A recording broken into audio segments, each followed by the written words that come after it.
Hi అండి. నమస్తే. ఈరోజు నేనైతే ఫస్ట్ టైం ఫ్లైట్ జర్నీ అయితే చేయబోతున్నాను. నాకు చిన్నప్పటి నుంచి కూడా ఫ్లైట్ అంటే చాలా ఇష్టమండి. ఆ సంతోషాన్ని మీతో కూడా షేర్ చేసుకోవాలని ప్రతి ఒక్క విషయాన్ని కూడా క్యాప్చర్ చేసుకున్నాను. మా పెద్దోడిని ఎన్ఐటీ కాలేజ్‌లో జాయిన్ చేయడానికని వైజాగ్ టు శ్రీనగర్‌కి వెళ్తున్నామండి. ఇదైతే వైజాగ్ ఎయిర్‌పోర్ట్ అనమాట.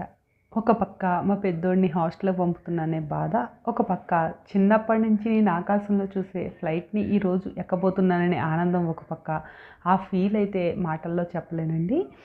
ఫైనల్‌గా బయట ఆధార్ అవి చెక్ ఇన్ అయిపోయాక లోపలికైతే పంపుతారు. ఆ తర్వాత లగేజ్ చెక్ ఇన్ అయిపోతుందండి. లగేజ్ చెక్ అయిన తర్వాత వెయిట్ అయితే చూస్తారు. అది ఎంత వెయిట్ వస్తుంది ఏంటి అన్నది చూసిన తర్వాత ఎక్కువ వెయిట్ ఉంటే మాత్రం ఖచ్చితంగా తీసేస్తారు. అందుకని ముందే మనం అక్కడున్న రూల్స్‌ని బట్టి మనం బ్యాగ్‌ని అయితే సర్దుకోవాలి.